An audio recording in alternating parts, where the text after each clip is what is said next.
Si un joueur refuse de jouer, il sera éliminé.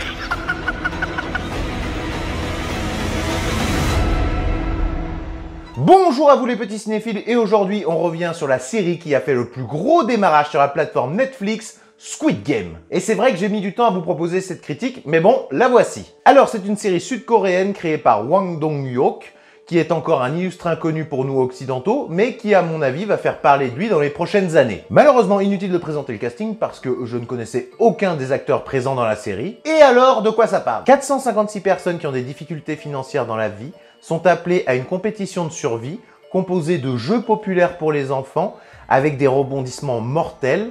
Chacun des participants peut à la fin remporter une récompense de 45,6 milliards de wons. Alors je dois dire que c'est une surprise, un succès pareil pour une série sud-coréenne, mais je trouve ça plutôt cool parce que ça incite les gens à aller vers un autre cinéma qu'ils ne connaissent pas forcément, plutôt que de toujours aller vers le cinéma hollywoodien qu'on connaît très bien avec la prolifération des blockbusters. Je pense notamment, mais je vais de ma petite théorie, que le film Parasite de Bong Joon-ho a eu son importance avec le succès de la série Squid Game, parce que ça a été un immense succès en salle, assez surprenant d'ailleurs parce que normalement les gens ne vont pas vers ce genre de cinéma. Et qu'est-ce que j'en ai pensé? Je dois dire que c'est une excellente série qui se regarde super bien et une fois que tu as attaqué, je dois dire que c'est dur de décrocher. La série est composée de 9 épisodes, c'est plutôt bien ficelé, on s'attache beaucoup aux personnages principaux et je dois dire que c'est un vrai déchirement à chaque fois qu'on en perd un au fil des épisodes.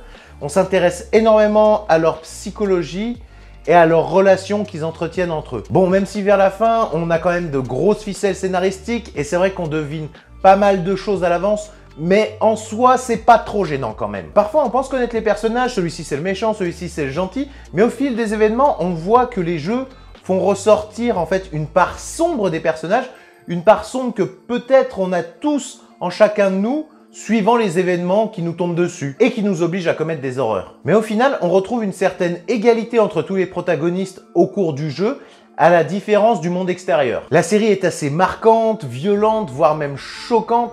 Il y a des moments, je pense notamment à l'épisode des billes qui m'a vraiment marqué, mais globalement, tous les jeux sont très marquants et tu les oublies pas quoi. La série aborde pas mal de thématiques, évidemment c'est une satire, une critique de la société. Les personnages principaux sont des gens en fait hors système, ce sont des parias en fait qui n'ont plus rien à perdre mis à part leur vie. Je dois dire que c'est d'une grande tristesse de voir jusqu'où ces gens sont prêts à aller pour gagner de l'argent et s'offrir une vie meilleure. C'est clairement, comme je l'ai dit, une satire de la société, de tous ces gens en fait qui sont en grande précarité et qui n'ont pas d'autre choix en fait pour s'en sortir que de commettre des horreurs. Et même dans ce monde-là, on voit pas mal de personnes âgées, très âgées, voire 70-80 ans, qui sont obligés encore de travailler, qui n'ont pas les moyens de se payer des soins médicaux. Je dirais que c'est des thématiques qu'on retrouve pas mal également dans le film Parasite, entre cette opposition entre les classes hautes et les classes populaires. Et tout cela évidemment est chapeauté par une bande de riches assez mystérieux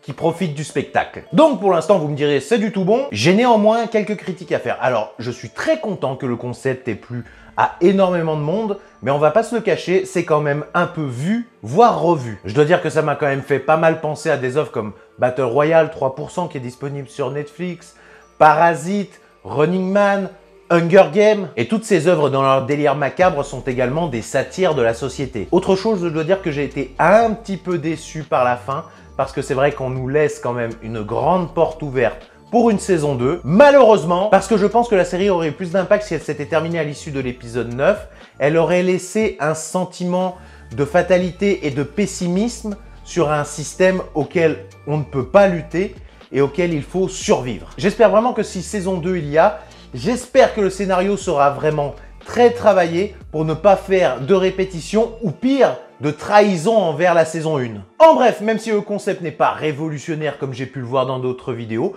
je dois dire que j'ai passé un excellent moment. C'est une série vraiment de bonne facture et je suis très content que ça ait plu au plus grand nombre. Même si j'ai peur pour la saison 2. N'oubliez pas de me faire vos retours en commentaire, de liker, de partager. À bientôt!